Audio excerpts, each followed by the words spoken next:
Okay, so now I've started recording. Hi everyone. I am Teamruler15, aka Mr. C, and today we are going to talk about 10 common violations of standard English that natives make. So, oh, oh wait. Oh no, I'm missing an item here on my list. Oh no, I know what it is. That's okay. Let me type that in really fast. Okay. Yeah, so as someone just said in the chat, this is more for intermediates and advanced.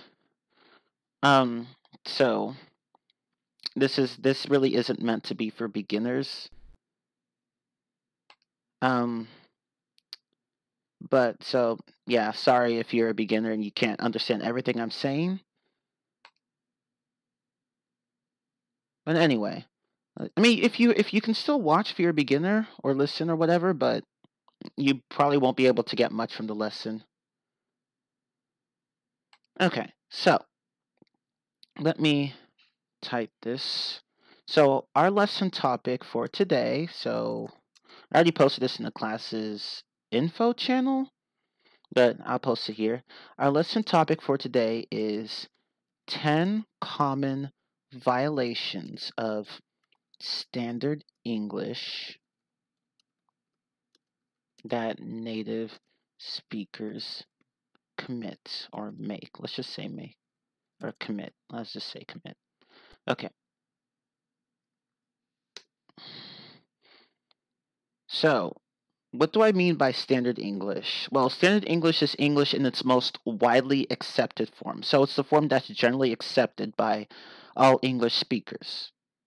So it's essentially what I would call it's essentially dialect-free English. It's so basically it's a English that you know. Yeah, I'm not British, so that's why I don't sound British. I sound American, but it's the English that that's widely accepted among English speakers because not every form of spoken English is accepted among English speakers. Again, I bring up dialects. So with standard English, um, that's the one that almost everyone agrees upon. And of course, with standard English, standards can change over time. So when I bring up these common violations of standard English, I'm talking about the current standards. So who knows? These things that I bring up might be normal in the future because language changes, and I'm not going to pretend otherwise. But I'm going to talk about common violations of standard English as of today. Okay, so and I know some of you have heard of these, and as I said, these are ones that natives tend to make. Non-natives tend not to make these because they're generally taught to know better. Although I'm sure that there are still some non-natives who do make these mistakes, but it's much more common among natives. Okay, so let's start with number 10. I'll go from 10 to 1. Number 10.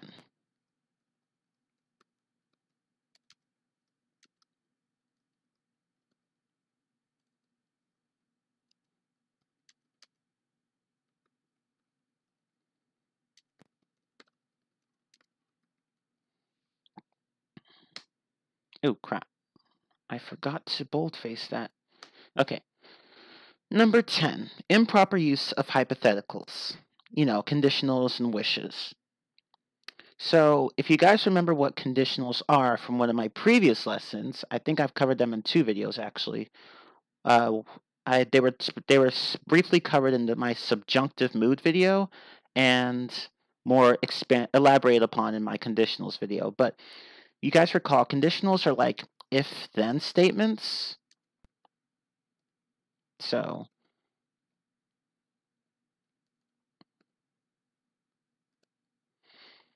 that's basically what conditionals are. So if is the condition, and then is the result. So that's how that works. I'm not going to cover I'm not going to cover every single type of conditional. If you recall, there are multiple conditionals, such as the zero conditional, the first conditional, the second conditional, the third conditional, mixed one, and mixed two. I'm not going to cover the zero and first conditionals because they're not relevant to this topic. So, if you guys remember the formula for second, third, mixed one, and mixed two, for the second, the formula goes: if past simple subjunctive, then conditional simple. So, for example, if I were rich, I would buy a house. That's the second conditional. So, pretty straightforward. Were, in this case, is the subjunctive, and would buy is the conditional. So, were is the simple subjunctive in the past, and then you have the conditional simple, would buy. And then for the third conditional, you just add a perfect aspect to each verb. So, it would be third conditional is if past perfect subjunctive, then conditional perfect. So, for example, if I had been more careful,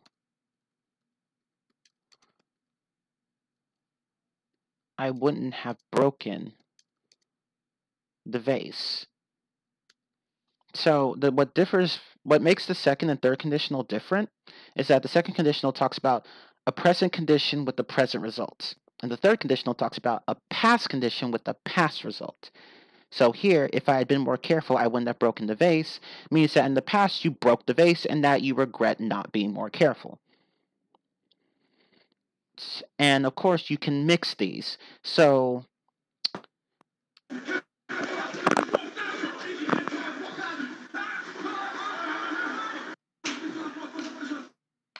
okay, so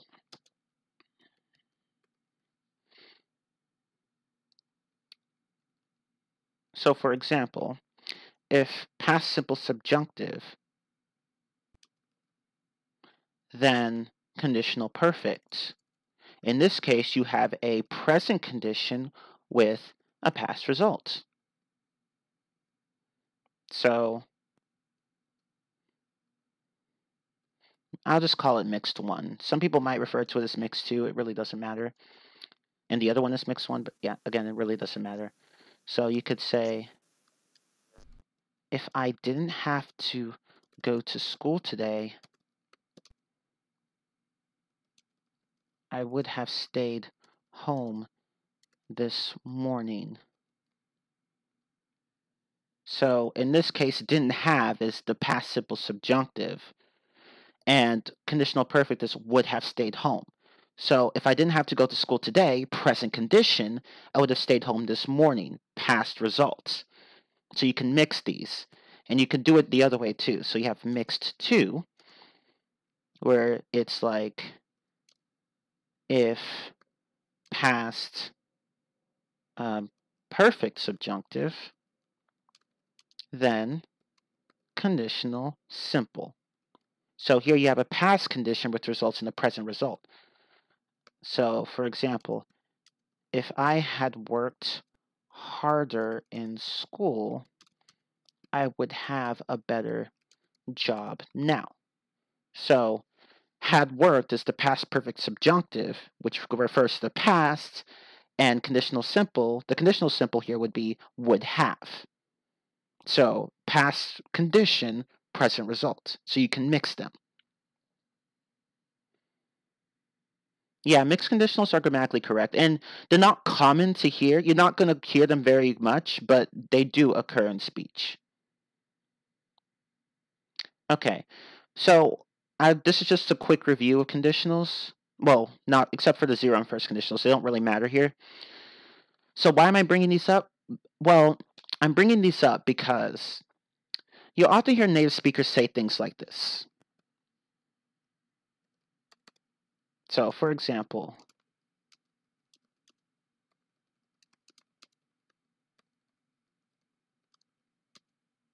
oh, thank you, Toxic.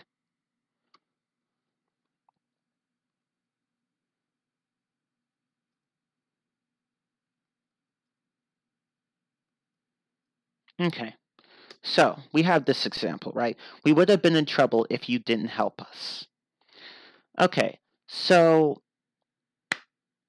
the problem with this sentence is that, well, it's not wrong, but the problem is that natives often say things like didn't help, didn't have, weren't, all that stuff when they really should be using the past perfect subjunctive. So when you have sentences like this, they're not technically wrong. In that case, you could say we would have been in trouble if you didn't help us. But here, without additional context, you're implying that someone habitually helps you in the present. And if it weren't for that, you would have been in trouble in the past. So when people say this, they really mean to say, we would have been in trouble if you hadn't helped us. That's how they should be saying it. So here, you need the past perfect subjunctive, not the past simple subjunctive.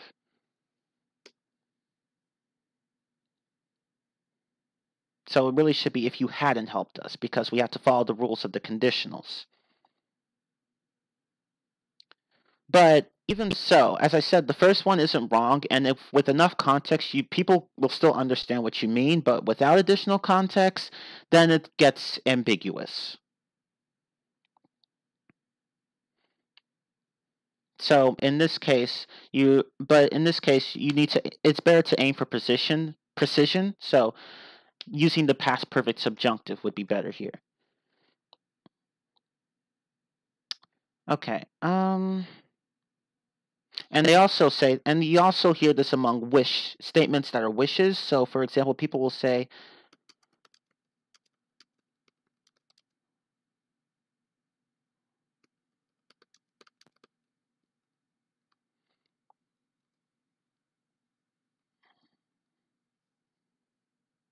so let's say we have this example.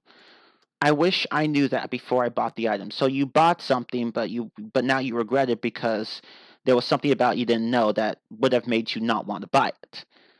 But in this case, it should technically be, I wish I had known.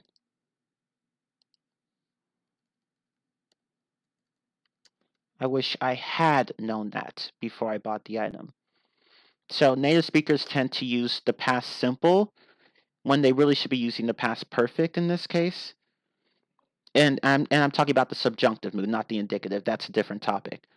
So they don't really use the past perfect as much as they should. Now, again, with context, people will still understand you even if you use the past perfect. Past simple, sorry. But for precision, you should aim for the past perfect. That's technically the standard form. Yeah, that's third conditional. Can you add incorrect at the end of your messages when the sentence is incorrect? Oh, that's actually a good idea. Yeah, let me start doing that. Hold on. So this one would be incorrect, or rather I'm going to say non-standard rather than incorrect. I want to say it's not non-standard. Non-standard would be a better form. So let me go ahead and retype these sentences here.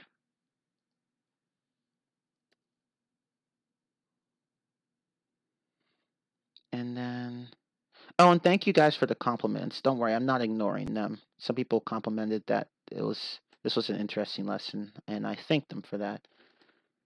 Okay, so let me retype these sentences side by side so you guys see the idea better. Okay, so really, the first one here is non-standard, but the second one here is standard.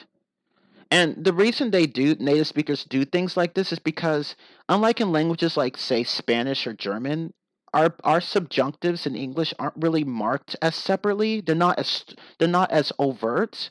Like in Spanish, you have entirely distinct subjunctives, and in German, you have mostly distinct subjunctives. So you can't mix those two up with the indicative. But in English, you don't have that. Most of the subjunctive forms look just like the indicative forms, which is probably part of the reason why people at least mix these two up, the past simple subjunctive and the past perfect subjunctive, because they think, oh, well, both refer to the past, so, well, no. That's not quite how it works in standard English.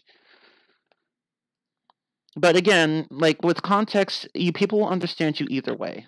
So this one is one of the more minor issues that people make, because there are even bigger issues that I'm going to talk about soon.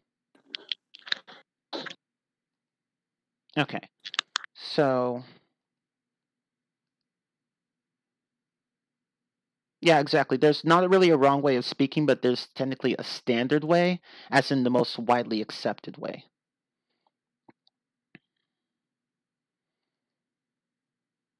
Let's see, which one is correct? The teacher advised that, I assume you mean they here, or he, okay. Okay, so in this case, it would technically be that he be transferred to another school. We don't really backshift our subjunctives, unlike in say Spanish. In this case, we have to keep it in the keep in the present subjunctive, or as some people would prefer to call it, we have to keep it untensed, the subjunctive untensed. So it really should be the teacher advised that he be transferred to another school.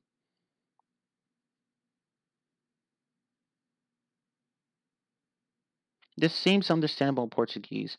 I don't really know how subjunctives work in Portuguese. I assume it's kind of like in Spanish, really, but I don't know.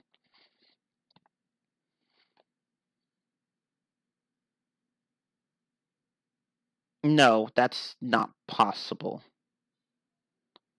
That he's transferred is not possible. That just doesn't sound right. It really, if you want to, you could say that he should be transferred, or that he be transferred, but not that he's transferred.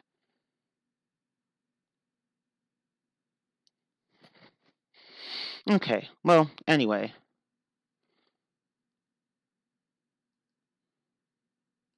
Let's go ahead and keep going. So, basically, the lesson is this. Do not use the past simple subjunctive when you mean to use the past perfect subjunctive in both conditionals and wishes. I mean, if you do, people will still understand you, but you might sound slightly clumsy. In writing, anyway. In speech, it really doesn't matter that much, but in writing, yeah, you want to be more precise. Okay, so now let's go on to violation number 9. So let's see. Let me go here. Trying to find it. Oh, okay, here we go.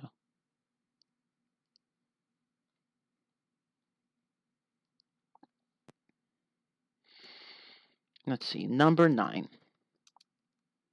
Improper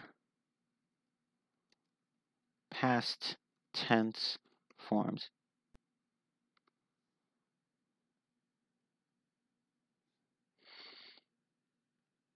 Okay. So, violation number 9. Improper past tense forms. So, and after this, I'll stop and let people ask questions. Okay, so what do I mean by this? Well, you know how in English you have things like the present simple, present progressive, past simple, past well, here, let me just type it out. Like past present participle. So we have like the present and then the present participle and then the past and then the past participle. You have those forms. So in this case, it's like go, going, went, gone for the verb to go. The problem, however, is that natives often don't really conjugate these correctly, particularly with the regular verbs. So they'll say things like,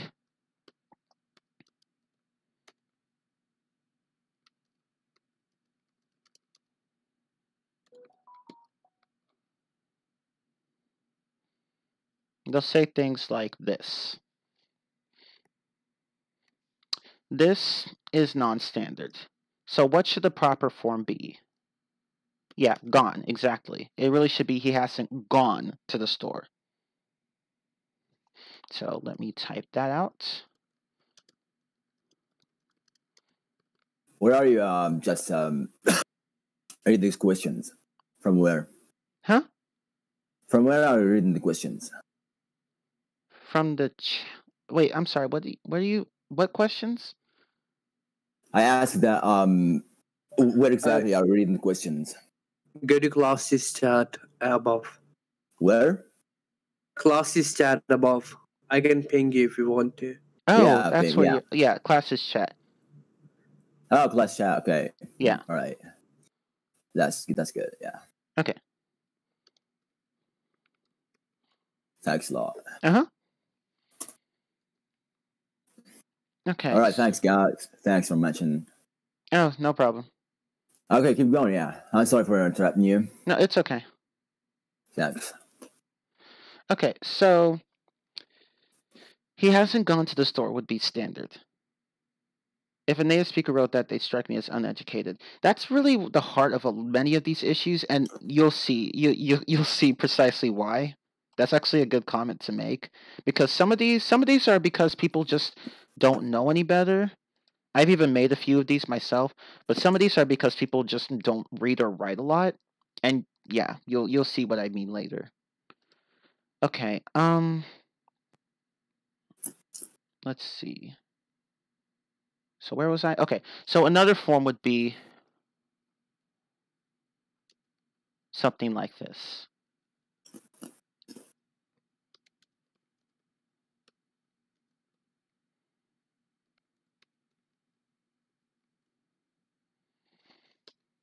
Can anyone tell me what this form should be? What the proper form would be? Yeah, drunk. I've drunk so much soda. Or I have drunk so much soda, either one.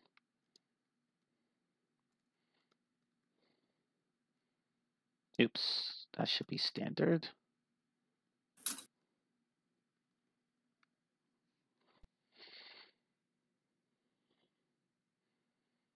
Okay, and one final example, because this isn't just with past participles, this can also be with past simple verbs, where people just conjugate incorrectly. So they say things like this. Can you pronounce drank and drunk?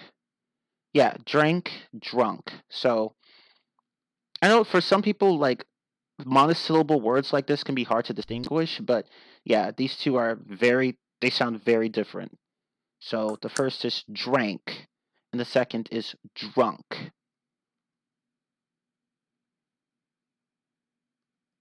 Okay, so what is wrong with this sentence? What should it be? Yeah, exactly. Beat. It should be beat. So in this case, you would say, yeah, it's better to go with standard, unless you're in a certain dialect and no one really cares. But if you're speaking with people, English speakers from all over the world, go standard. Well, American Daddy, like he was like, if I pop any caps, he better be a vodka. Like, see what I said? I drank a lot of beer. Bro, come on. I'm sorry, what were you referring to? Pardon? Oh, never mind. I'm talking to American Daddy. Oh. He okay. said I drank a lot of beer tonight. Yeah, that was fun. Oh, okay. Keep going. Yeah. Okay.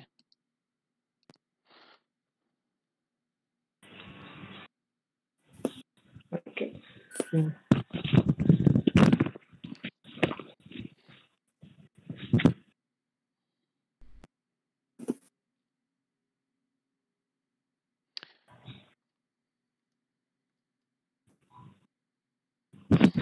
Anybody here?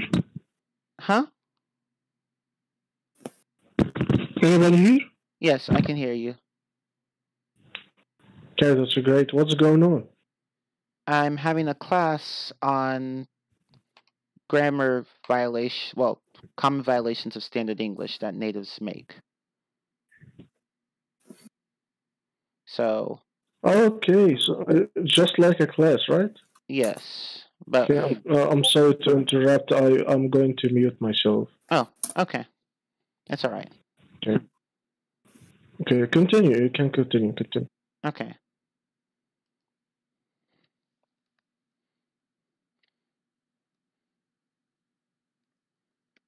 Okay. Yeah, what's your question, Ehab Gamal? I'm sorry if I mispronounced that.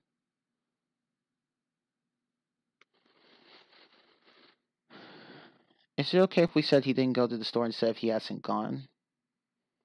Yeah, either one. As to what the difference is, I'm afraid that's outside the scope of this lesson. I do cover tenses in a different video, though, on my YouTube channel, so you could check that out.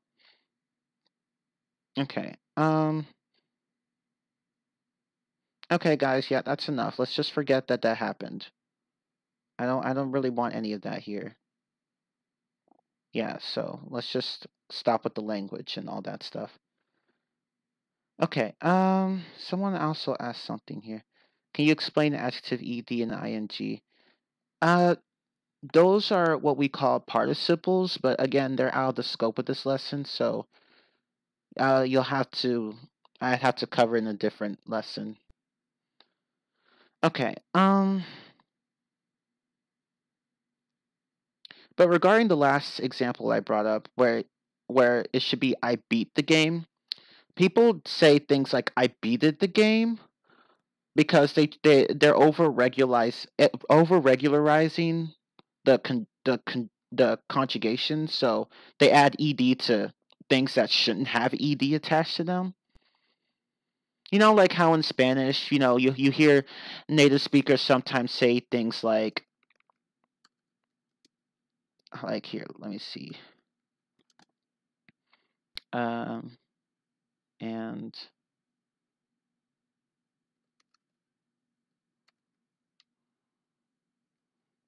so here, let me type these.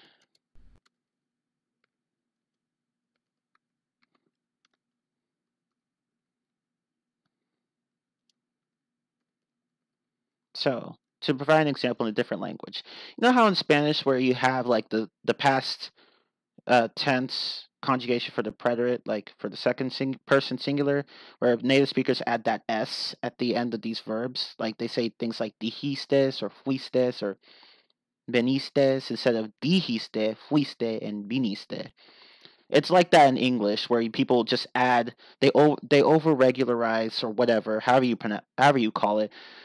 You know, they make the conjugations too regular when they should be irregular in a sense. So it's kind of like that. So they say things like, I catched the ball. Well, that's really more with children, but adults do still make those kinds of errors. So like they say things like I beated the game or other things like that. So it's like that. So yeah, in every language you have people who just don't conjugate properly. So yeah. Okay. Let's see here.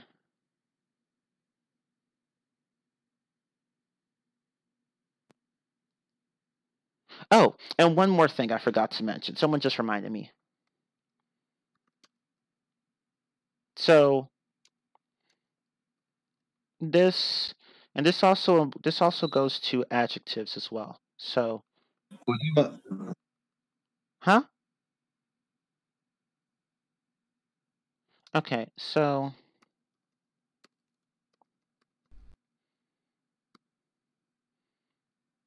can anyone tell me what this form should be? The game was beat. That's non-standard. So what should it be? Yeah, beaten. Or was beaten. Yeah, not beat. You'll hear some people say things like, this mode beat, or this challenge was beat, but no, it should be beaten. So you need the past participle here. So natives make mistakes like that. Non-natives, not so much. Okay, but anyway, basically, just watch how you conjugate past tense forms. I know that it's having that irregularities just make everything more complicated, but just try to watch out for that. Okay. Let's see here. Okay, so now let's go on to the next one. Before we do that, I will pause and let people ask questions. So does anyone have any questions so far that are relevant to this topic at hand anyway?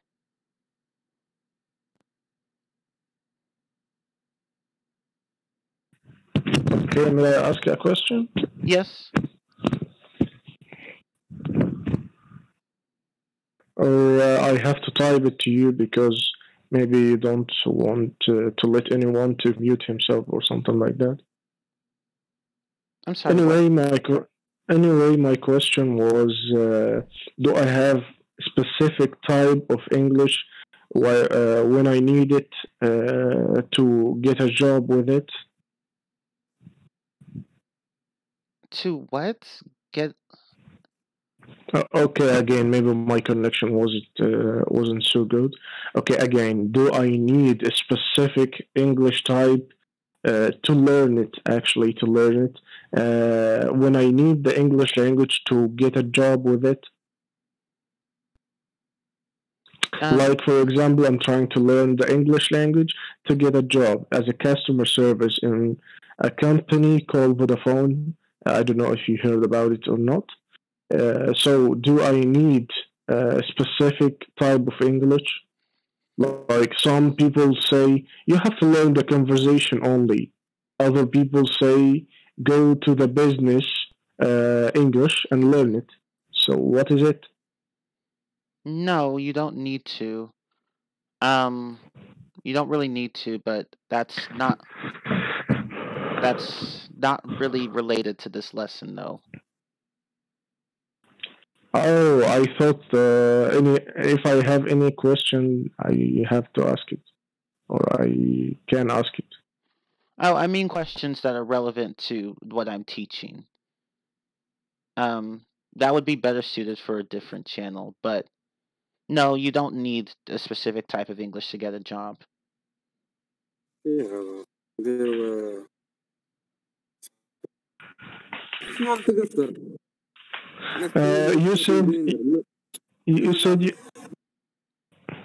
said you have a channel on YouTube, right? Yes, I'll post it later. Okay, what's the name of it? I would like to subscribe and follow it. It's in the class's info channel already. If you scroll up, you'll see it. Okay, I will try to search about it. Okay. Okay. Okay, so does anyone have any other questions?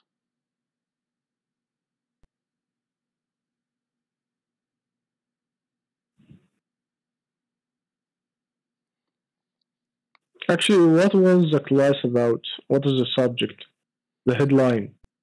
It's about common violations of standard English that natives make. So like mistakes, errors, all that stuff. It's in the class's info too.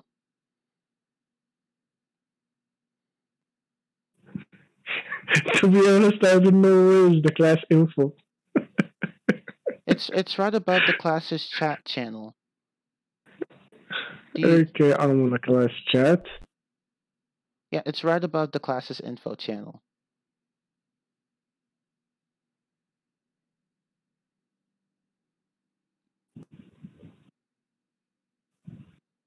Okay. I can't find your channel, my friend. Okay, hold on.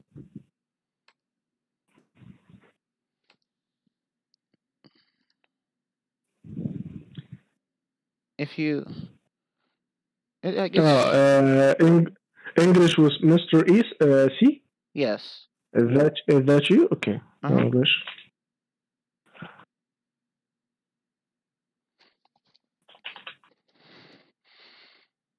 Okay, well, does anyone else have any other questions? Yes, I have a question. Yeah, go ahead. Yeah, well, I posted in the chat 20 minutes ago, but I think it got scrolled away. Okay. So I've heard native speakers use this type of construction. So I'm not sure if I say it, if I use it. I know it's non-standard. I know it's non-standard, but I am not sure if people would, raise an eyebrow. So, for example, I have the sentence: if he wouldn't have accepted the job offer, the company wouldn't have filed a lawsuit. Oh. So here I'm using would in both clauses. So Oh, yes. I'm not sure. Oh, yes. That's actually a good one. Thank you for bringing that up. I forgot to mention it. I was going to, but I completely forgot. So. Okay. Yeah. So what he's talking about is, and yeah, you do hear natives say this. Not all of them, but many of them. They'll say things like this.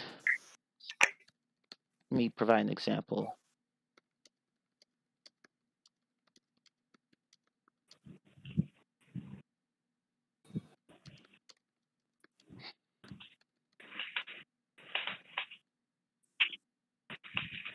Okay.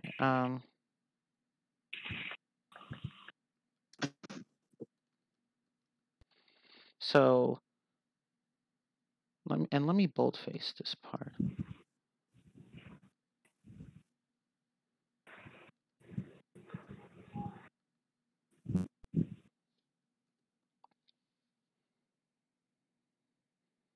Okay, so he's talking about something like this. If you would have told me, I would have let you come with us. What is wrong with this sentence? This sentence is non-standard, but why? It won't sound wrong to some people, but it's not. Yes. You know how to screenshot something? Screenshot? Yeah. How do you screenshot it? What do you mean? A screenshot. Or you just take shit picture of the screen. You have that. You know how to screenshot. You can't just send it like that? No, I need to screenshot it. I can't screenshot it. You should know you have the same phone, don't you? Yeah, but I don't really. I just send pics. You don't use it? Yeah. I'll help you later with it. I'll come by and help you later with it. Why is it so silent? Oh, sorry, I had to talk with my mom for a moment. Yeah, exactly. The first part doesn't make any sense. It really should be if you had told me. So you can't use two would haves like that. I should have actually bolded would have told, not just would have. And let me edit that sentence. So it really should be, okay, I'll bold would have told and would have let. Yeah, like that. Okay, but yeah, it should be had told, and now the second would have is fine, but you can't use would have after if. That makes no sense. So don't do that. Again, you won't exactly sound wrong, but some people will notice, and it just will sound a little weird to them. But again, this is something that even natives do. So, but yeah, it's non-standard. You should use the past perfect in the first one.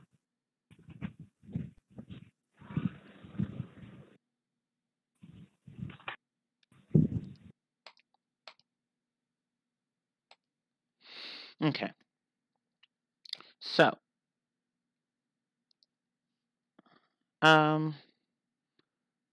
let's see. So right, I should post the standard form, shouldn't I? Okay, so the standard form should be, if you had told me, I would have let you come with us.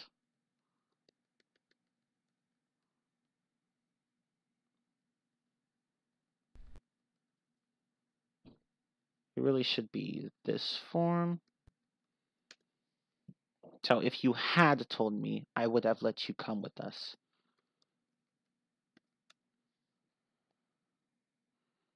So this is the standard form.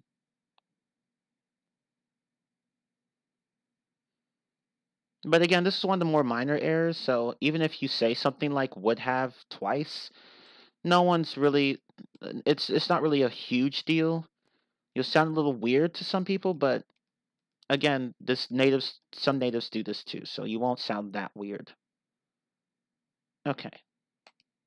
So, but yeah, that was a good question earlier. And of course, this is actually, no, I'll cover that in a separate video because this is what I was about to say is something that non-natives tend to do rather than natives. But anyway, let's keep going. So now we're going to talk about number 8.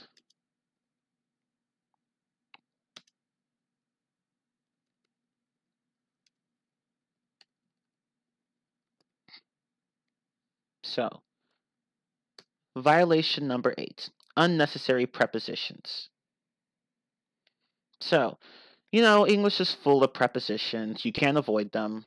They're just, yeah, I'm going backwards from 10 to 1. But yeah, English is full of prepositions, and see, we natives usually know when to use them, but there are times where we just overuse them. So, for example,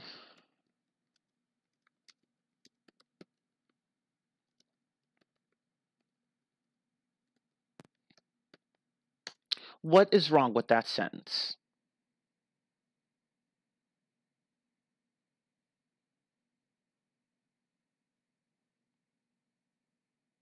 Yeah, exactly. Scrap on. Take it out. Yeah, on's the issue. So it really should be, yeah, someone just posted it.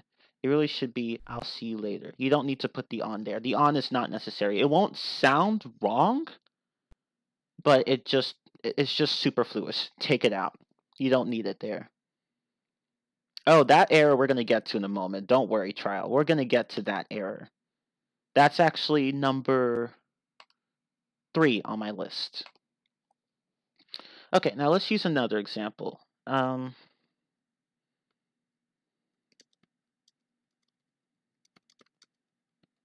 again, this one won't exactly sound wrong. Yeah, now that your and your is number 2, actually. Okay.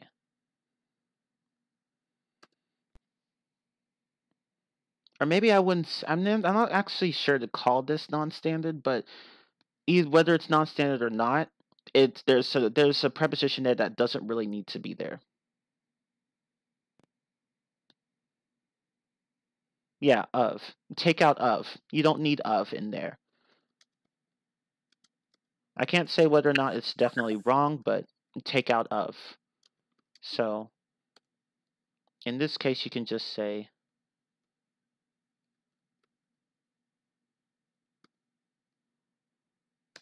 her book was inside the bag. And there's one more example I want to give you guys. Is it possible to replace of for in? Not quite. And someone asked something else earlier. I'm sorry if I missed a few questions because, again, a lot of people are typing, and I try to answer as many as I can, but there are some that I'm probably going to miss. What is it that you want to do? What do you want to do? Either one works, but the first one is it just has more words. That's really the only difference. Well, actually, I don't know, I don't know how, there's a slight difference in meaning between those, though. But it's hard to explain, though. I think, but the second one would be definitely more natural sounding, I guess. The first one would be like if someone just can't decide what they want to do, and you're like, what is it that you want to do?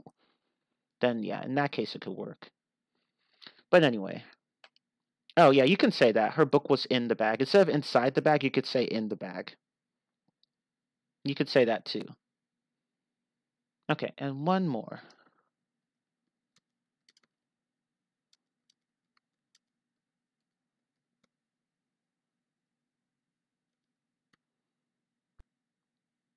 I don't really know whether or not inside is more formal, but in would probably be more common, so.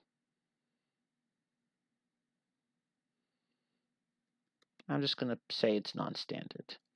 Why not? In the bag. Her book was in the bag. Okay, so what's wrong with this sentence? There's one preposition that doesn't need to be there. Yeah, at, exactly. Take at out. So it really should be, I'll see you around 3 p.m. Or you could even say, I'll see you at 3 p.m.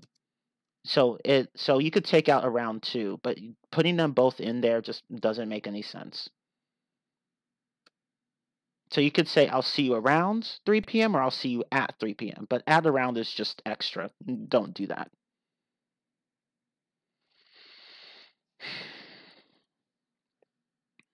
Like if you want to approximate the time, you could say around. If you want to be exact, you could say at. Okay. Let's see what else. But yeah, actually, I think those are all the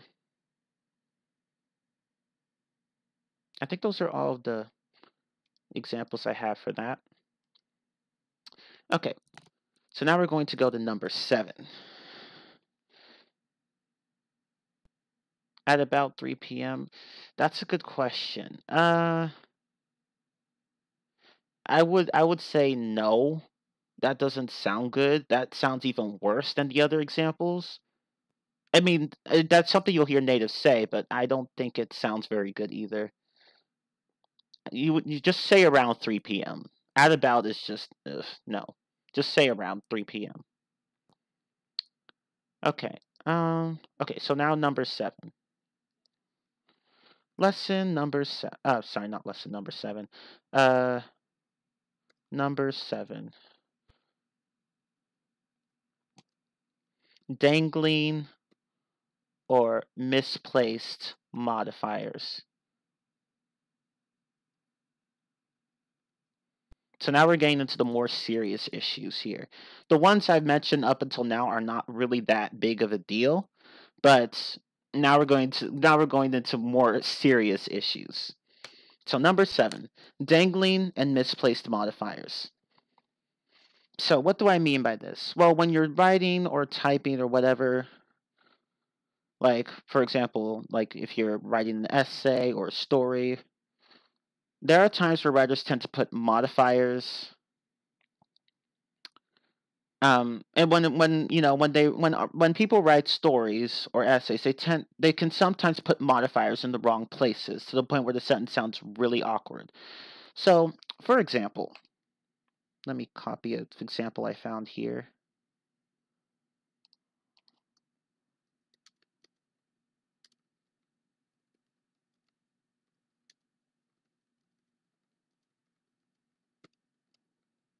Told me I would have let you come with us.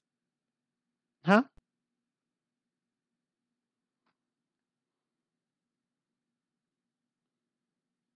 Okay. Anyway, on our way home, let's see.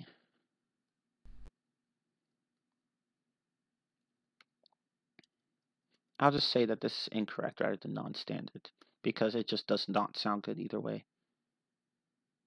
Oh, that's okay. Don't worry about it. Yeah, I understand that sometimes people forget to shut their mics off. I'll see you at 3. It's 3-ish. ISH, not sh. It's ish. 3-ish. I think that's what you mean. But anyway, can anyone tell me what's wrong with this sentence? And I bold-faced the problematic part. There's a modifier in there, but it's not in the right place.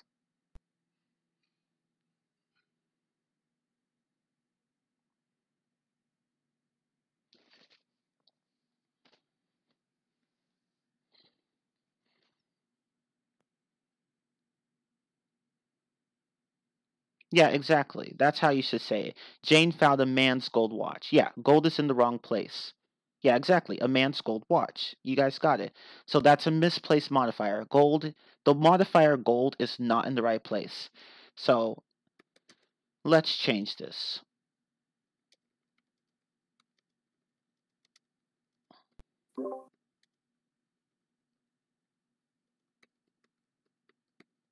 So here it should be this.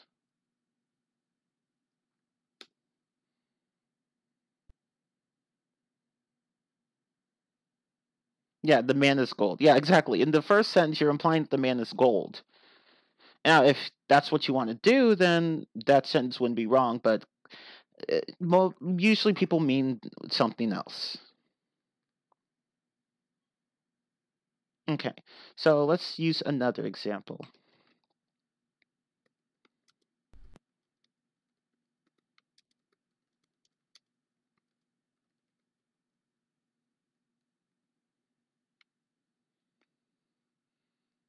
And once again, I'll boldface the problematic part.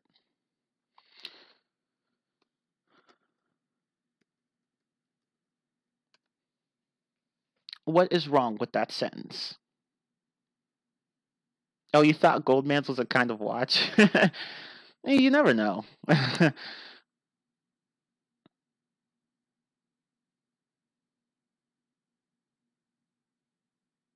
Not quite. That's not really the issue. Yeah, exactly. Like someone got it when he was. Yeah, that's exactly how it should be because, yeah, or as Trax put it, yeah. The problem is that sitting on the park bench is coming after sandwich. So that's not wrong, but it sounds kind of gross because you're implying that the sandwich was sitting on the park bench and then John just ate it. That's not really what you want to mean. So there are multiple ways to fix this, really. So I'll just list two of what someone said here, what two people said here, like just what they said. I'll list those, or and I'll list what I have in mind. So you could say any of the following. You could say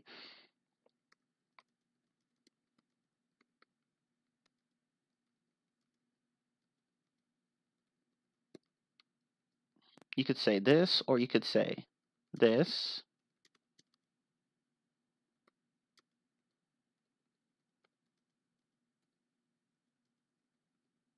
or you could say this. Now,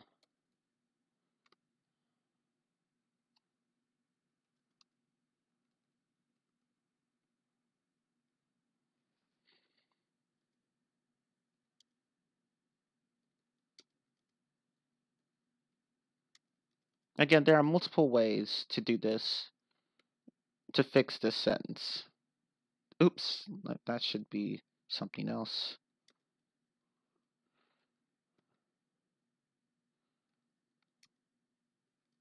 In this case, it really should be while rather than when. Well, when can work, but I think while would be a bit better.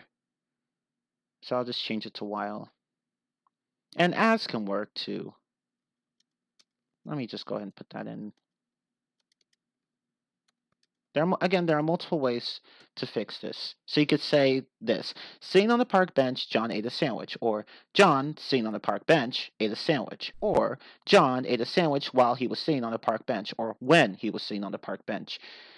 And then John ate a sandwich as he was sitting on a park bench. Any of these works, really?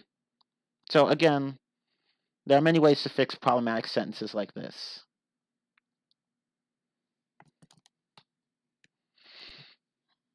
Okay. Let's see. Or you could even say, can he be omitted in seconds? He was be omitted in the second sentence. I think you mean the third sentence, but yeah, that's correct. You can. So you could say, John ate a sandwich while sitting on the park bench. You could say that too. But basically, the idea here is to make sure that your modifiers are in the correct place. Because if they aren't, then you'll just sound weird as heck. Okay, one more question. One more example, I mean.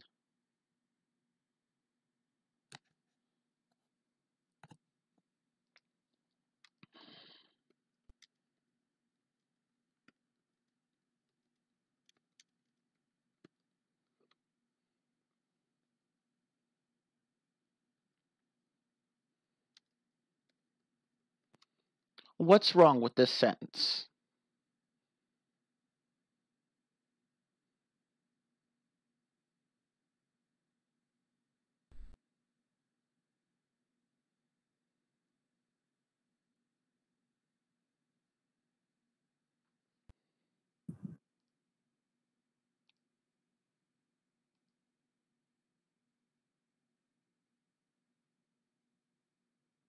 Yeah, exactly. The student's torn book lay on the table. Trax got it. So in this case, torn, the adjective torn is in the wrong place. So it needs to be moved closer to the noun book.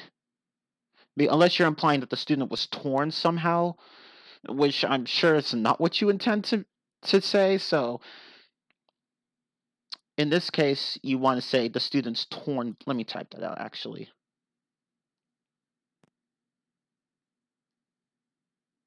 Torn is like the past participle of tear, yeah.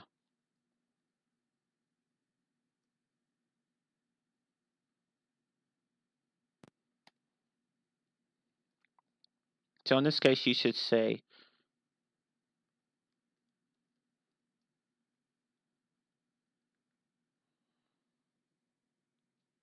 oh, wait, hold up. Put this here, put this here. So it really should be the student's torn book lay on the desk. Oh, you're leaving? All right, we'll see you later. Thanks for coming.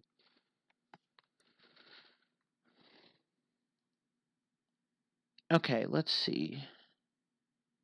Let me put that there too.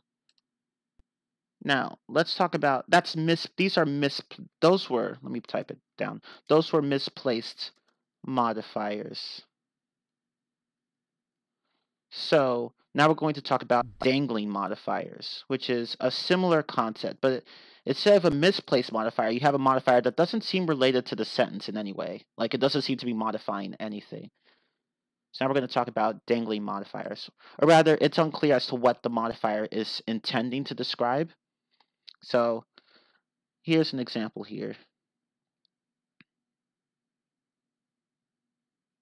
I had examples here. Hold up. Okay, I'm going to borrow this one right here.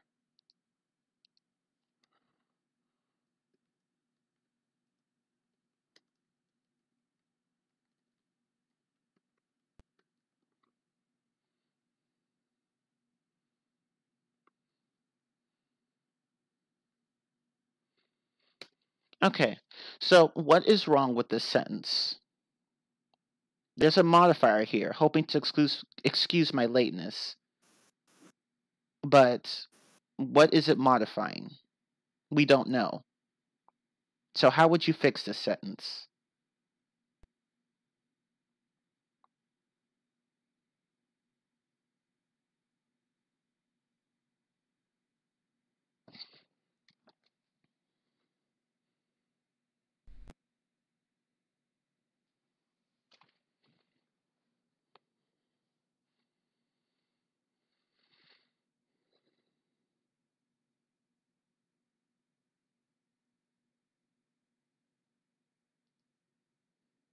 Not quite. That's a little better, but still not quite. Regarding Num's sentence here.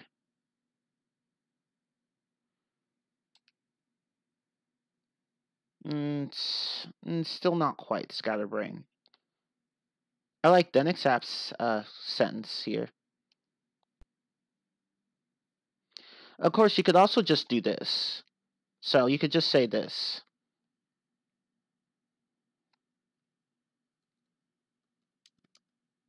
Yeah, actually, yeah, exactly, Num. That's a much better sentence. That's a much better sentence than what you put.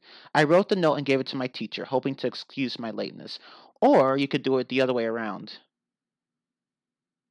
Like here, let me take Num's sentence here and then put the modifier at the beginning. So we could do it this way.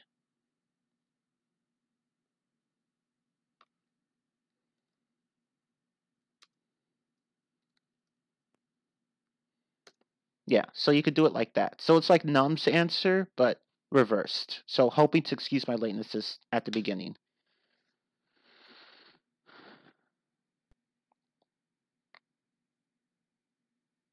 So yeah. So now we know exactly what hoping to excuse my lateness refers to. It refers to you, the subject, I. Okay, so I will provide one more example, and then we'll move on to the next topic.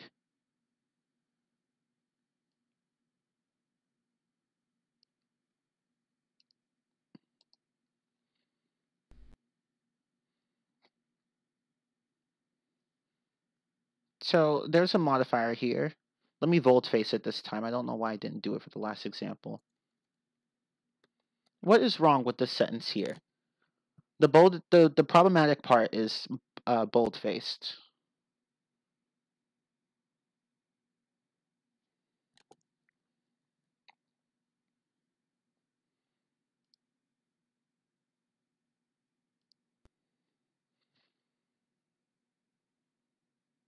You don't need to change the boldface part, but you do need to you don't need to change the rest of the sentence, though.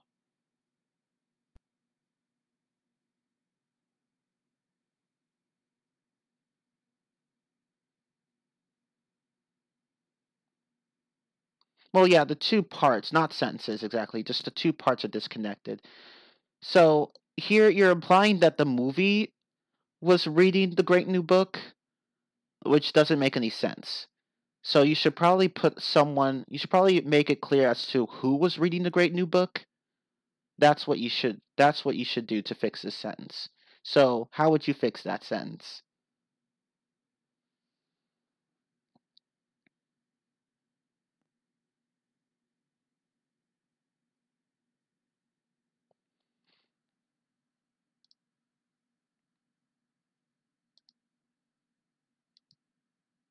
Yeah, that's a way of going. That's a way to do it. After reading the new book, I think the movie would sure be exciting. Or you could say the following, really. You could say,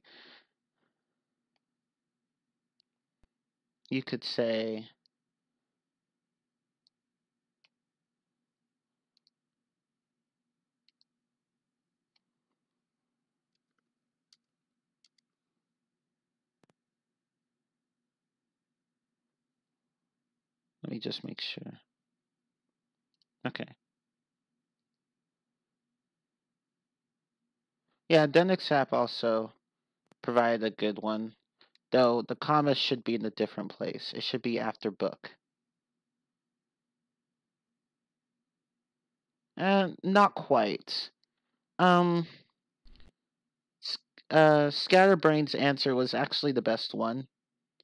And here, I'm going to make it more closer to the original example. So you could say it more like this.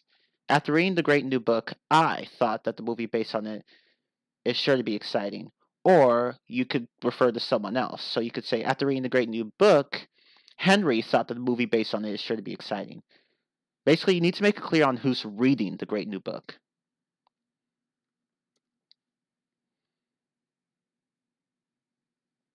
So that's how you would do it. Of course, you could also, rephrasing this is also possible. But basically, the point is that here you need to make it clear on what your modifiers are describing. Otherwise, your sentence is confusing.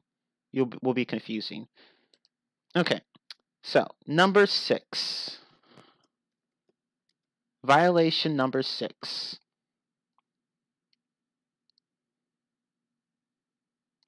Unclear antecedents to pronouns.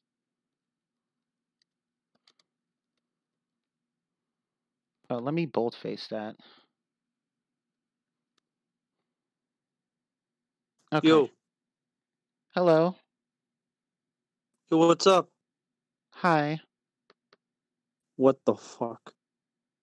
I'm having a lesson right now.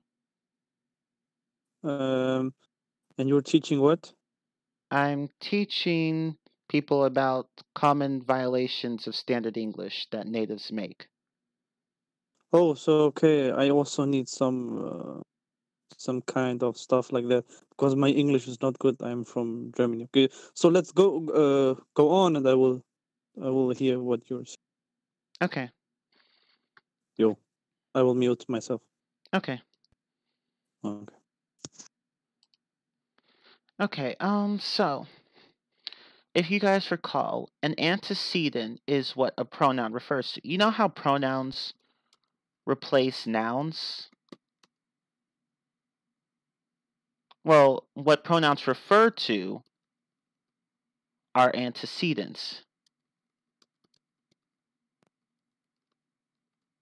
So, for example,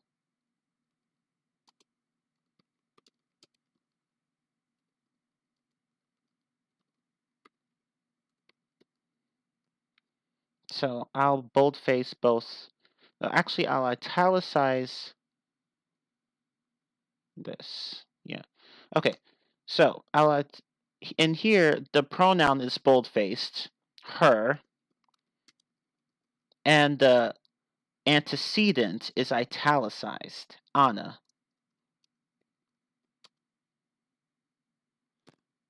So a pronoun refers to a noun, which we call an antecedent. So a pronoun refers to its antecedent. That's what an antecedent is. It's just a noun that a pronoun refers to. Let me type that actually.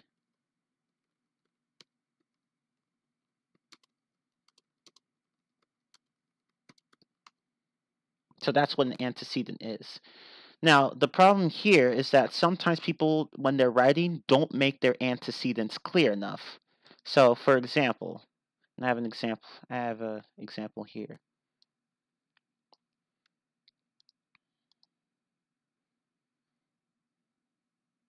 And I will boldface the problematic pronoun.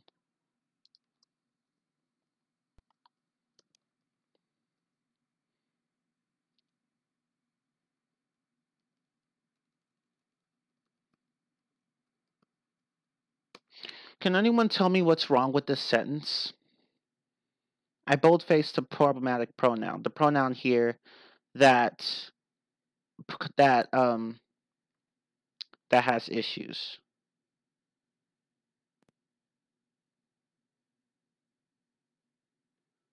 In this case, well, no, it's not so much the pronoun itself, but rather what it's referring to. So you don't really need to change. Yeah, exactly. It's not clear who wrote the letters. He is ambiguous. Yeah, exactly. You guys got it. We don't really know what he is referring to. It could refer to President George Washington or to his Vice President John Adams. We don't know. It's clear that one of them wrote letters to their friends about the topic, but we don't know who. So, of course, you could say, to fix this, you could refer to either George Washington or John Adams. I don't really know which one actually did that, though, so I'm not even going to bother. But I just wanted to show you guys how problematic that sentence is. So I'll just list both possible answers. Actually, let me just do that. So you could say,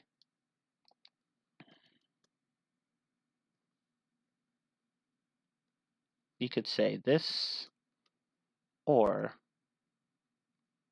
you could say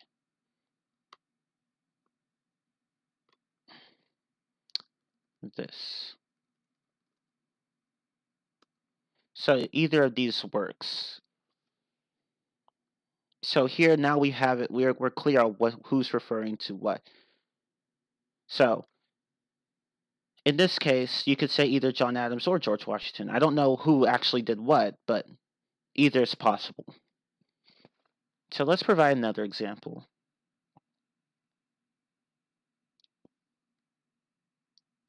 That I borrowed. Some of these I borrowed.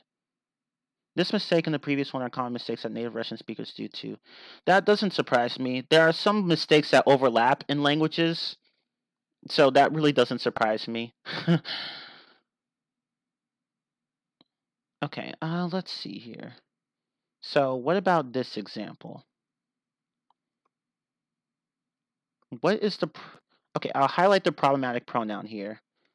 What is wrong with this sentence?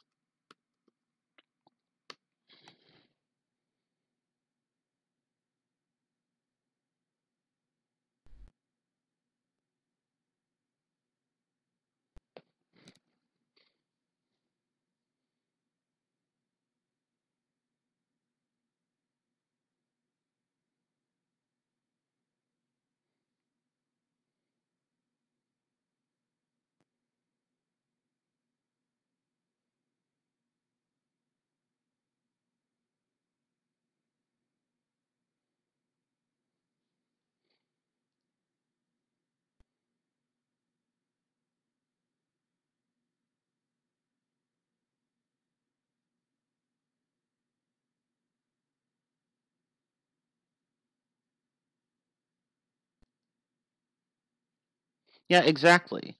Yeah, exactly. We don't know who expects more attention. Yeah, it's the same problem as the last one. We don't know. Is it referring to American students or European students? We don't know because they is ambiguous. It could refer to either. So to fix this, you could change it to either one. As to which one actually wants more personal attention, I don't really know. But I'll provide two possible answers here.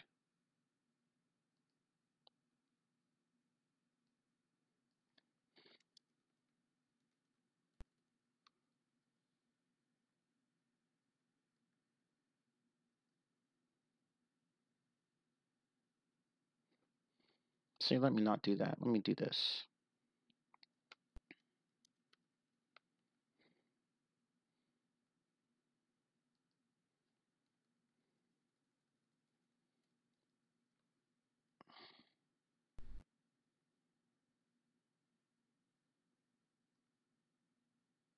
In some cases, it's okay to repeat the subject, yes. Yeah, it's probably referring to American students. That's what I was thinking too. But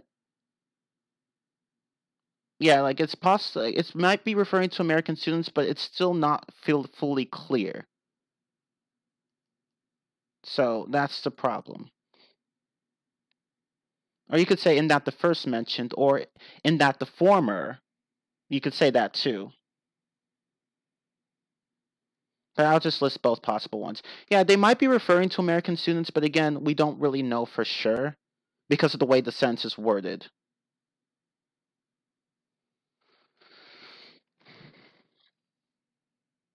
Or yeah, you could say the former and the latter. Either one. Oh, you were just guessing? Okay, yeah, I understand.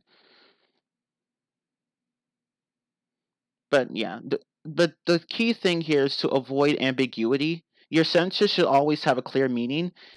Try not to make it hard for your reader to understand what you're talking about, because because that just leads to confusion and annoyance.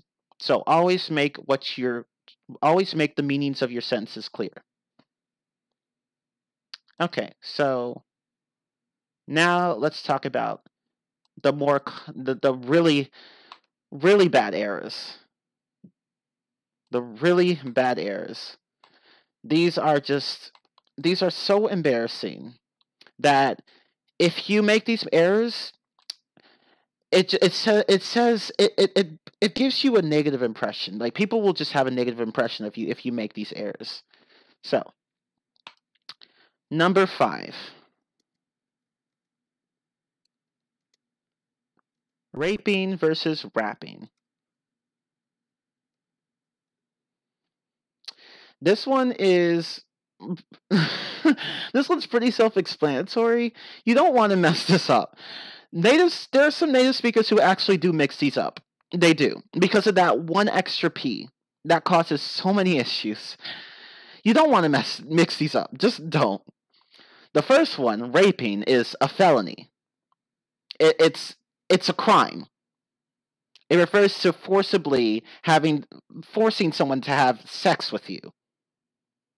It's sexual coercion. You don't. It's just not something that.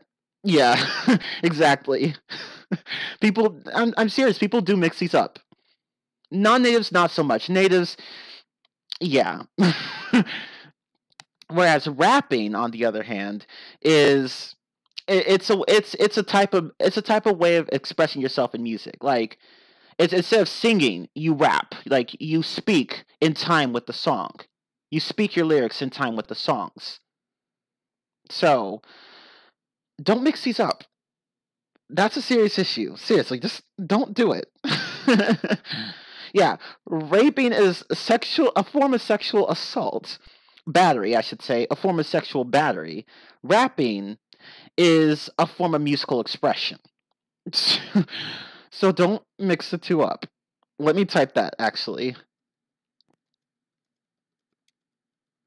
It's a certain act. It's a certain...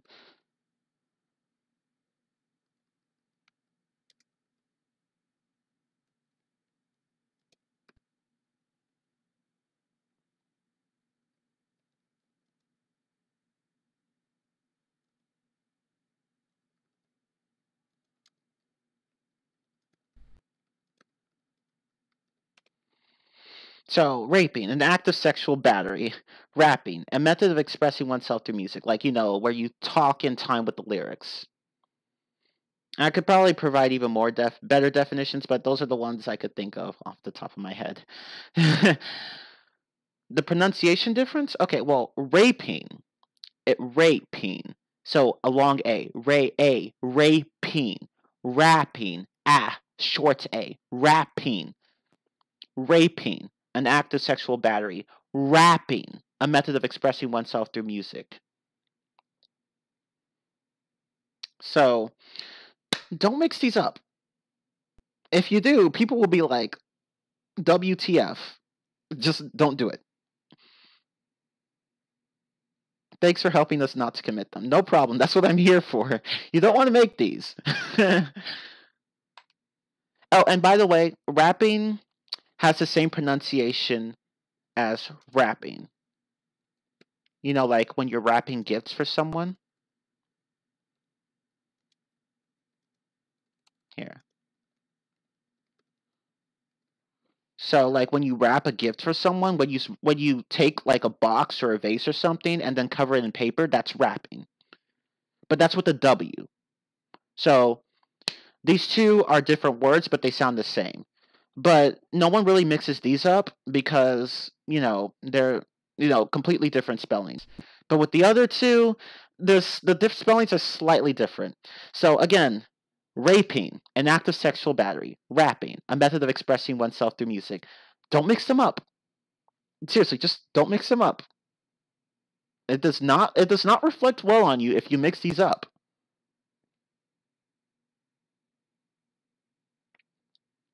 Okay, so avoid that embarrassing mistake.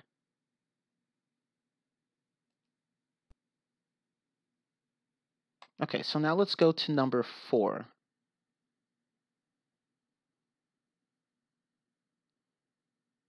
Okay. My friend and I went out for some rapping, please.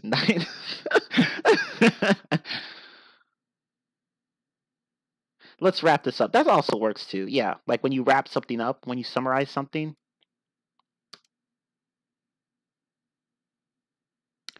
Oh, okay. So assault would be better in this case than battery. Honestly, I don't know the legal terms all that much. I thought assault was more of like a threat and battery was like a physical act. But whatever. I could be wrong. I don't work in the legal field, so. But you could say sexual assault. That works too. So it's a form of sexual assault. But anyway, number 4. I mean, raping in particular. Don't mix that up with rapping. Okay, so number 4. It's versus its.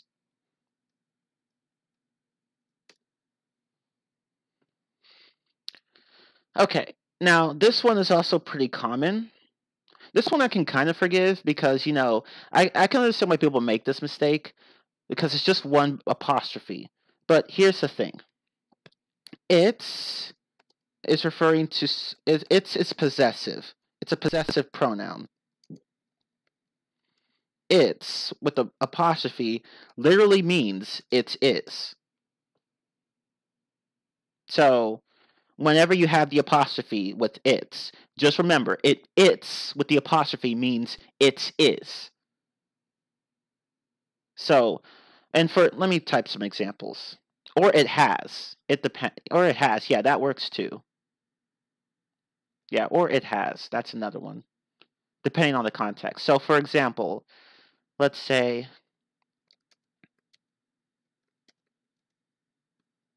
this for the first case, and then for the second case,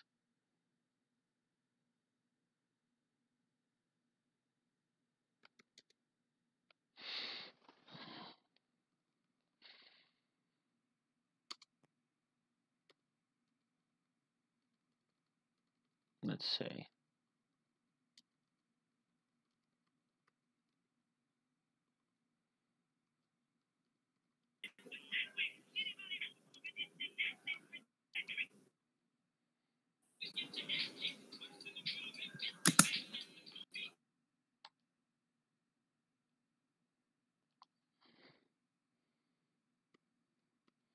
Okay, so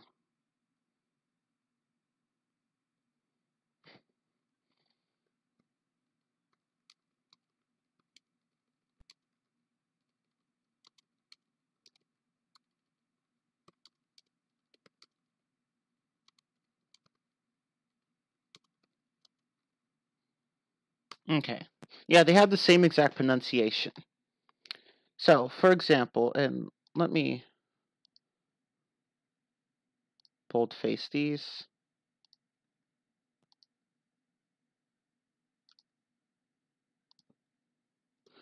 The cat hurt its tail. In this case, its is possessive. But here we have the apostrophe its in the other two cases. It's a great movie. It is a great movie. There was a rash on my arm, but now it's gone away. But now it has gone away. So it's with the apostrophe means it is or it has, depending on the context. But it's without an apostrophe is possessive. So remember that. So just remember that the it's with an apostrophe is two separate words. No, I don't think it's is used like that anymore. Maybe it was at one point, but I don't think you can.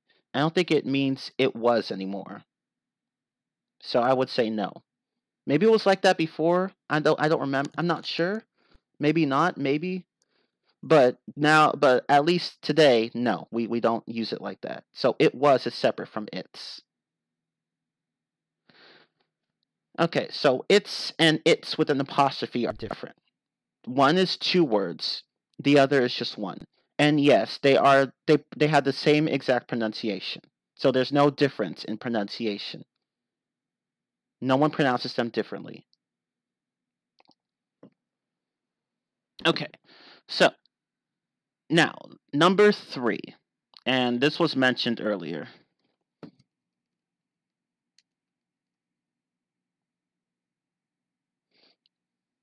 What about he's? If you're referring to he's and his, as in his bag versus he's injured, then yeah, those are pronounced differently. And they have different spellings too, so you can't really mix those two up.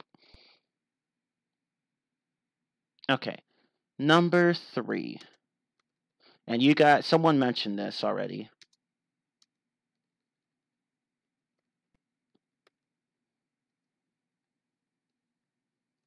Number 3. There, and there.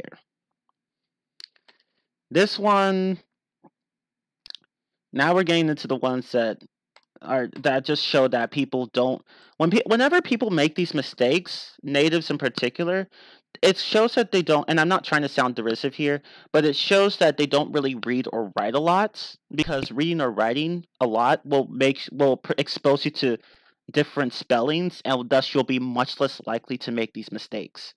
But when people do make these mistakes, they don't really read a lot, so that's why, or write a lot, so that's why they make these mistakes. Okay, so the first one, there, with the apostrophe, that means they are. It literally means they are. There refers to a location.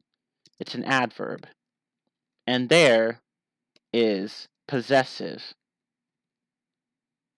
It's a possessive pronoun. So, for example,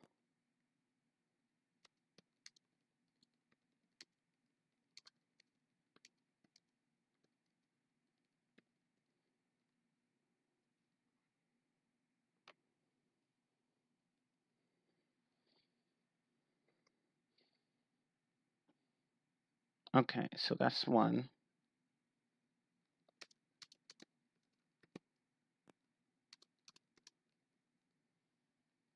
That's 2. And then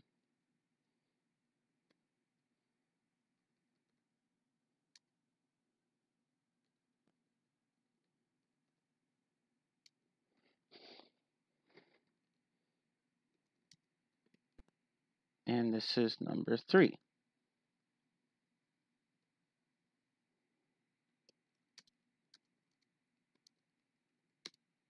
Let me make that. Okay, cool.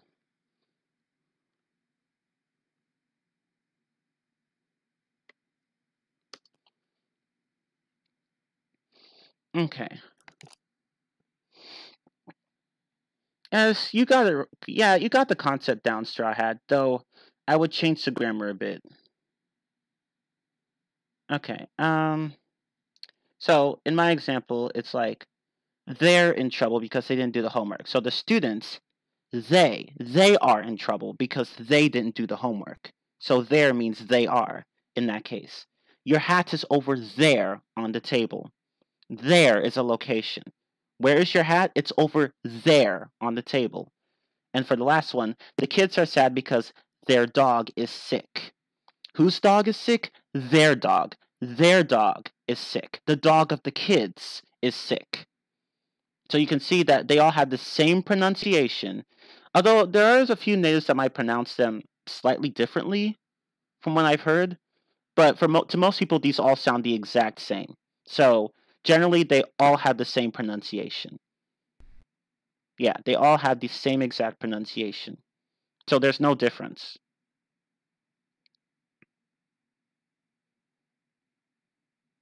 There's a place I've never been. Yeah, that's better. They saw their dog there. Yeah, see, you're getting it. And again, this is something that natives tend to do. Non-natives, not so much, because, you know, they tend to be taught better than this. So these mistakes aren't things that they're likely to make. And thank God for that too. Okay. No, it's not he's, it's his with an I. His. And again, they're different spellings, so you're not really going to mix them up.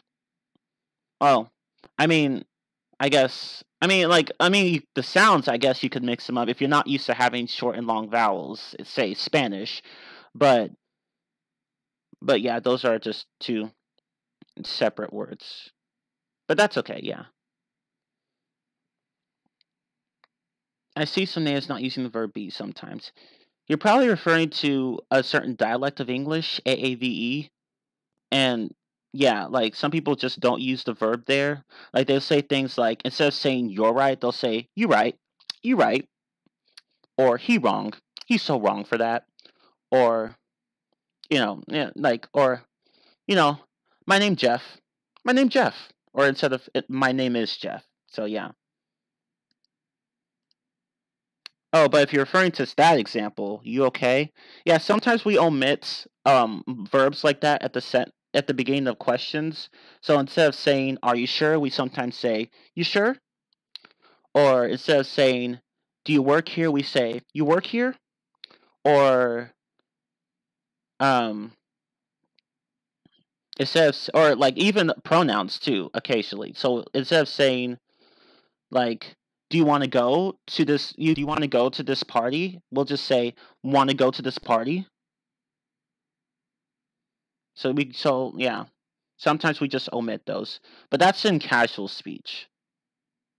Yeah, hope you get well soon. That's another example. Instead of saying I hope you get well soon, we just say hope you get well soon. Normally, we don't omit subject pronouns, because we don't have conjugations that tell us who's doing what, like in Portuguese. But there are occasions where we do if the context is clear. But this is only in like really casual settings. Okay, so now the next one. Yeah, sorry, I'm sorry, that works too. Yeah. Okay, next one. And we all know this one. This one, I can forgive most of the other errors here, but this one just drives me up the wall. Like, I scream inside whenever I hear this. Whenever I see this. Your and your. Okay, so, again, people who make this mistake, who mix up the two, don't really read a lot or write a lot. So, your, it's the same logic as before. Your is possessive. Your, with the apostrophe, Y-O-U apostrophe R-E, means you are. It means you are. It's two separate words. It's a contraction for two separate words. So, For example, and it's a similar fashion to there and even there. Like, it's just, yeah. So, for example,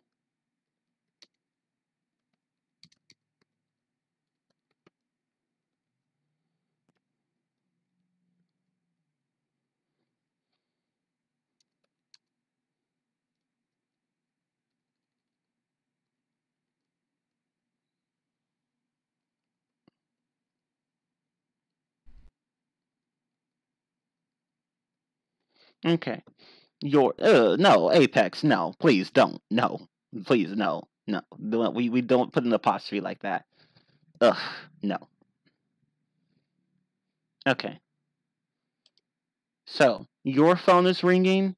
Your, as in what phone? Whose phone? Your phone. The phone that belongs to you. Your phone is ringing.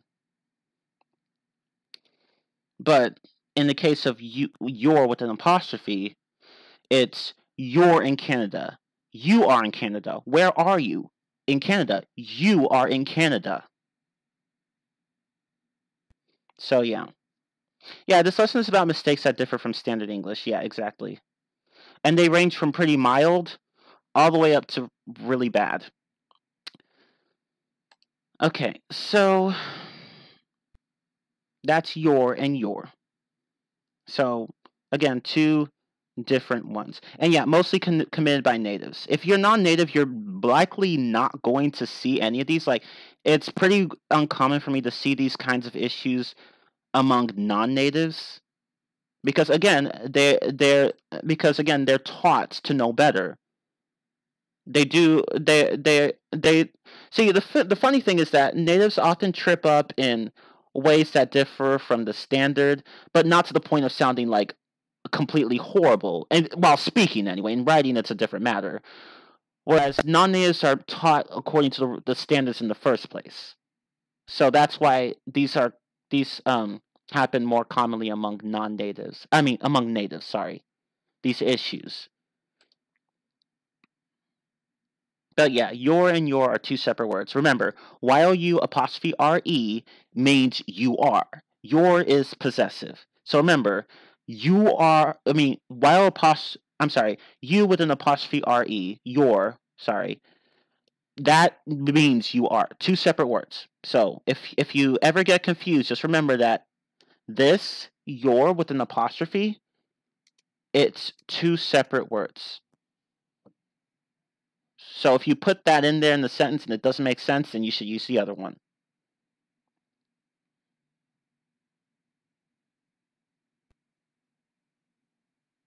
Okay. So now, number one. Oh my god. Don't ever do this. Please do not ever do number one. It irritates me when people do this. Don't ever do it. Of versus have.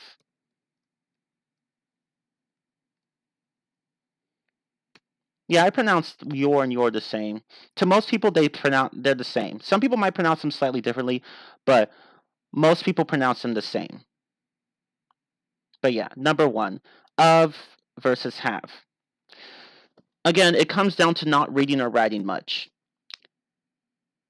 Yeah, exactly. As Water said, should've is pronounced like should've. Or I pronounce them slightly differently. Of and if, I pronounce them slightly differently, but to many people, they sound the same. Some people may pronounce them slightly differently, but to many people, it's the same exact pronunciation. Do not use of when you mean have. So, for example, what is wrong with this sentence?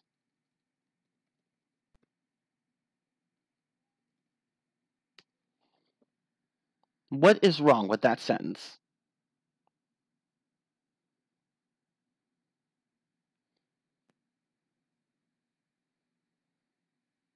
And how would you correct it?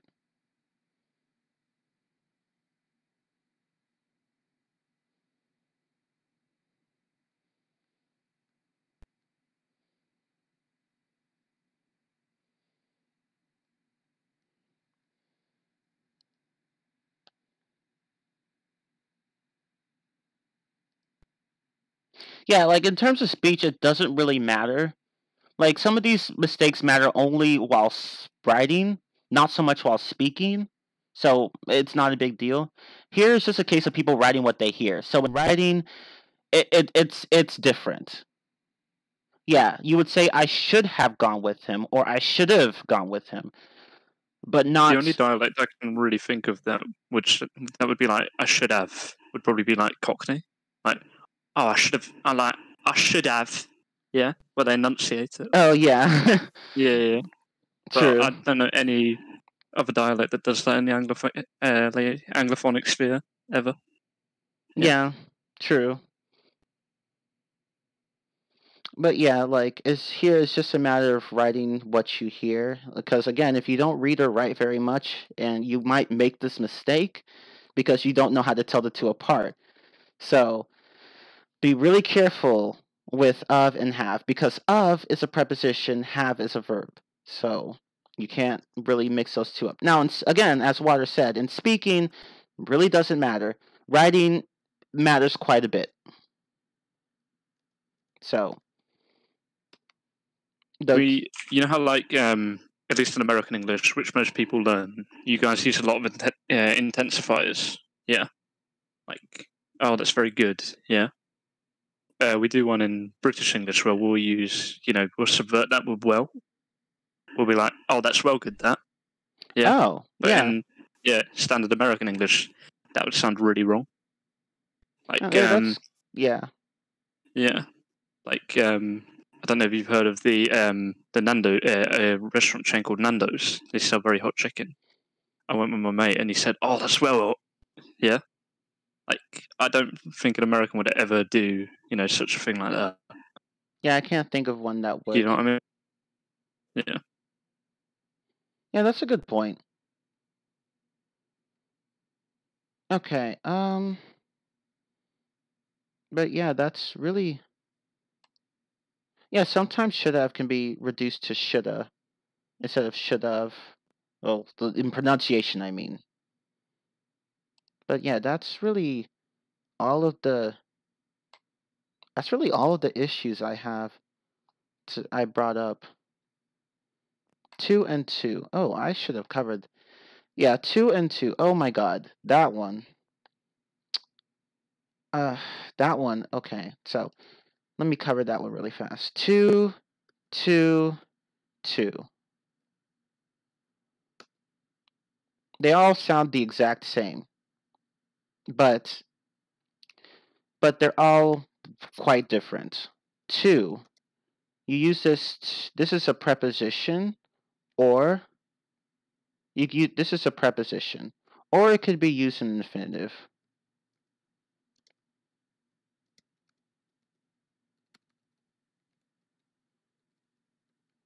I can't type today.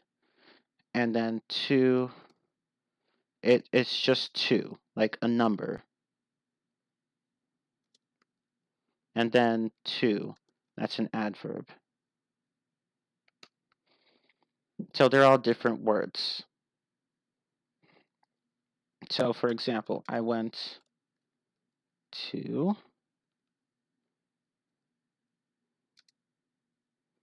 the bank versus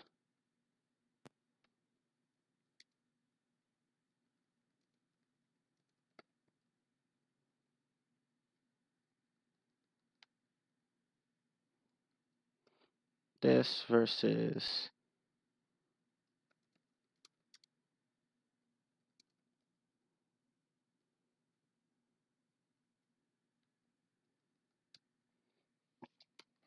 okay, so here's an example. I went to the bank. Where did you go to? I went to the bank. Or where did you go, I should say. I went to the bank. So to, preposition. My daughter turned 2. She's 2 years old now. She became 2. And for the third one, I like that game too. I like it also. You're like, not only you, not just you. You're not the only one who likes the game. I like the game myself. I like it too. So that's the difference between all of these.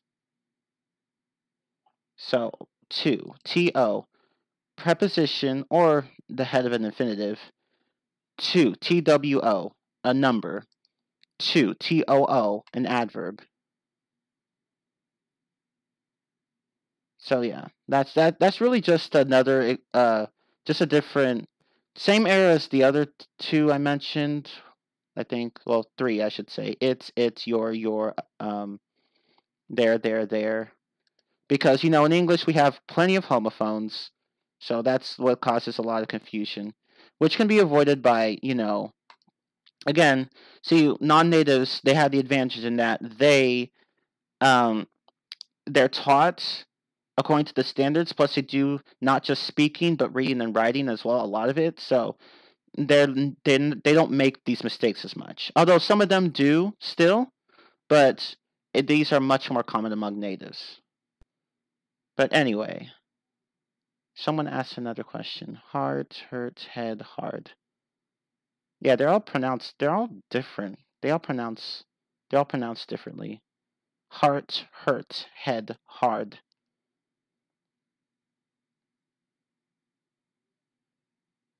Okay.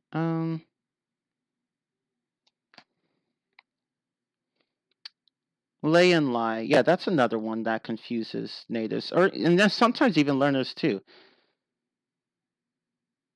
Yeah, there are more I could cover. I think I'll save the ones that you guys bring up for. Yeah, actually, let me write a second list right now.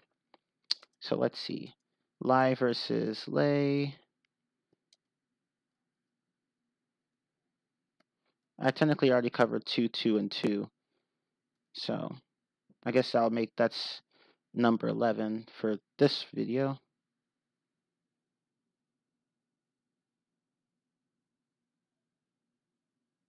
Okay. Well, whatever. Well, I guess I'll just cover lie and lay. Okay, so lie is intransitive, meaning that it doesn't have a direct object. So in this case, it means to, how do I describe it?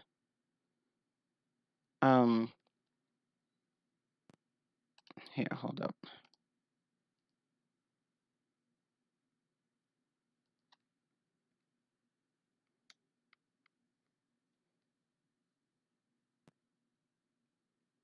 Okay, yeah, so to lie is to be or stay at rest in a horizontal position.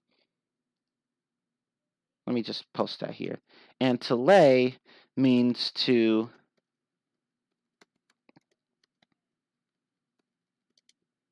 place something somewhere. So, for example,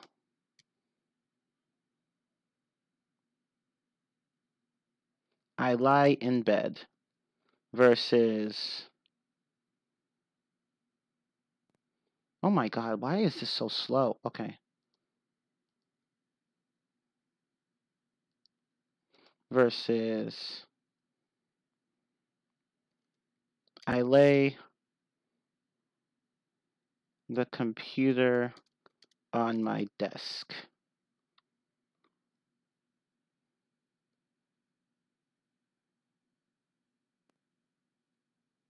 Yeah, when you put down something, basically. I lie in bed. I lay the computer on my desk.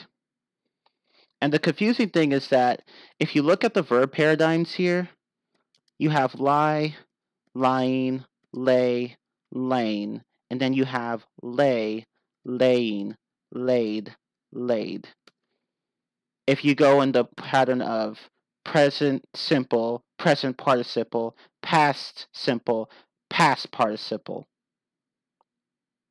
So, I lie, I'm lying, I lay, I've lain. I lay, I'm laying, I laid, I've laid. So as you can see, lay can be a past tense of lie. With regard to this definition, there's another definition of lie where which means not to tell the truth, like to give someone false information. In that case, the past tense would be lied. But here we're talking about this definition, so that's different. So, and that's just what causes the confusion. People confuse, even learners, confuse lie and lay. So they're different. Okay, but that's really all of the common violations of standard English that I can mention. That's really all of them. So again, I should say that these aren't. Some of these are just usage errors. Some of these are just more of a matter of being imprecise. So even though they're not the standard now, they may be the standard later. And some are just flat out wrong. So regardless of how you classify these, they're all non-standard. So just be really careful with how you phrase things in general. You can still, now depending on the context, people would still understand you. And, you know, you wouldn't sound that bad, but in some cases you'd sound really bad. So just always be careful with how you phrase things and just be wary of these common violations of standard English. So here, let me go ahead and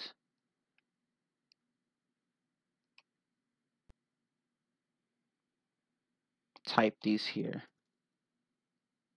I'm sure number 5 is your favorite.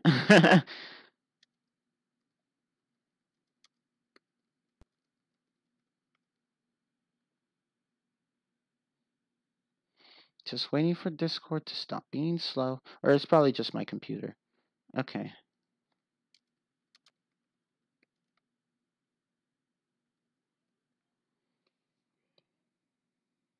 Okay, so here's the list to review. So again, do not use of when you mean have. Your and your are different words, and so are there, and there, and it's and its. Raping and rapping, don't just, that one's just really embarrassing. Don't mix those up. 2 P's for rapping, as in to speak in time with the music. The other one's a felony, so don't mix those up. You'll get some weird stares if you do.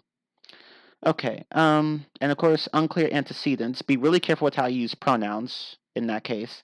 Misplaced dangling modifiers. Make sure that what you're modifying in the sentence is always clear. So, for one thing, it should be present in the sentence, otherwise it's dangling. And if it is present in the sentence, the modifier should be as close as possible to the thing it's modifying. In this case, otherwise it would be misplaced. And then you have unnecessary prepositions, which is just don't use more words than you have to. And improper past tense forms, of course. So watch how you use past simple and past participle verbs. And of course, the improper use of hypotheticals. That last one is pretty mild, and in speaking, it's not a big deal, really. But in writing, you want to be mindful of that. Because if you say would have 2 times and say like a dissertation or an essay, that's not going to reflect well on you. And regarding conditionals. So just be mindful of how you write. Now, grammar is more important in writing than it is in speaking, although in some cases it can be quite important in speaking. Like when you're speaking professionally, of course, you don't want to commit any of these errors. But yeah, basically just be mindful of whether you're speaking or writing. Be mindful of be mindful of the sentences you type. Make sure that your meaning is always clear and don't mix things up. Okay, so I think next time, sometimes, occasionally we omit articles depending on the context. Like sometimes in newspaper headlines we do it. But in that case, it's a matter of style. In other cases, like sometimes in casual conversations, we omit articles. So yeah, that's true. And subjects as well. It depends. Articles in English are just a mess. But yeah.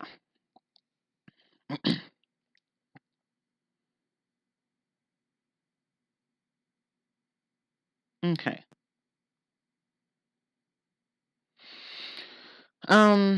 Regarding what Waters said, that gives me an idea.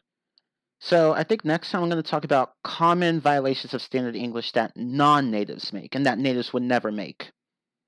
So that's a different topic for a different class. And of course, what he posted here, what Water posted here is a good one. Like misusing since and for. So that's a really good one. You'll see that quite a bit. And there are other ones, such as, for example, such as the misuse of would in conditionals. Not would have, but would. So like you'll see some people saying, like, example, some people may say something like,